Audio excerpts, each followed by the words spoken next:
Hi, Peter. Thanks, Peter.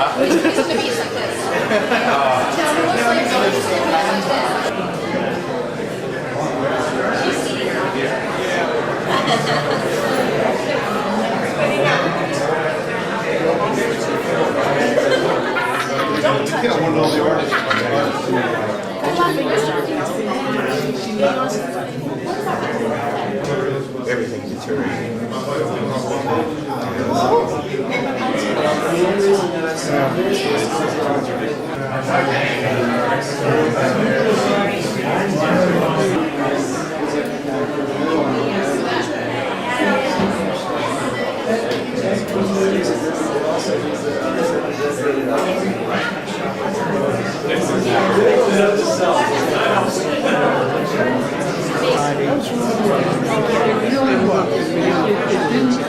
One of the things that we know that arts and entertainment districts in every part of the country that have been developed started off as very inexpensive places. They were a mix of artists who could afford low-income places and usually a low-income community, a lot of times a community of colors.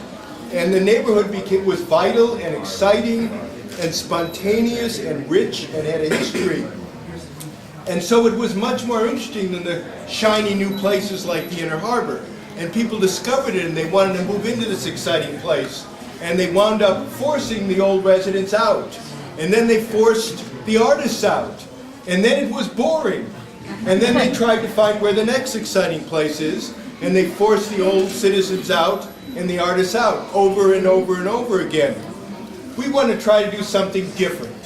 We believe that we can have new people coming into the neighborhood and we can protect the right of people who have lived there for generations and have gone through the hard time to keep living there. We believe we can get the artists to stay there, and we believe we can create a community that's diverse not just in race and income but also in use and function. The picture of my mama, what she had told me about was right there in Greenmount West. I just took pictures all around Greenmount West for the project, and that's it. That's my interview. I did Miss Patricia from the after school program. She used to live. She used to live across from my school. So that's the Greenmount West. And since 1953, she told me that how school and places changed, how it was, how segregation against black and white people were like very hateful, and how it changed to become love and peace. So all of this chart leads up to a moment of decision.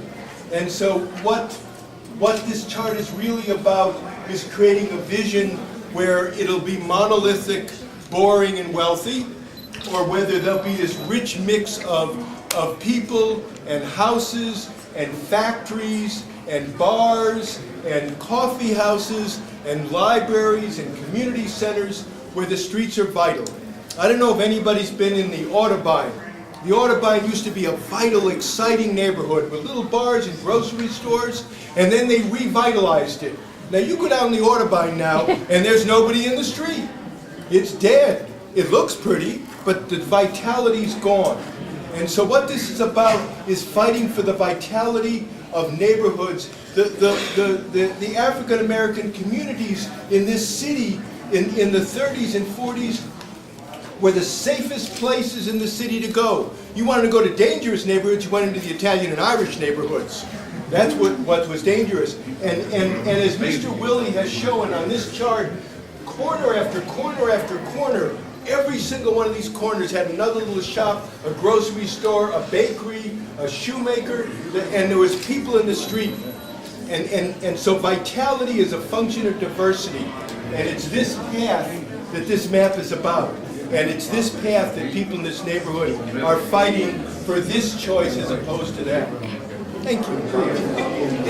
Monet, what do you think about the exhibit? I think it's nice and everything to see work in the museum. Artist? I'm Monet's mom. And what do you know about her art abilities, Mom? Oh, Monet is very artistic. Has she always been that way? Yes. From?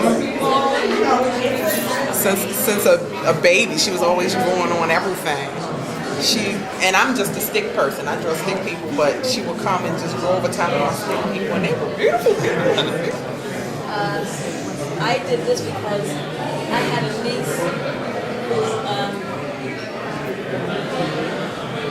had gotten terribly sick.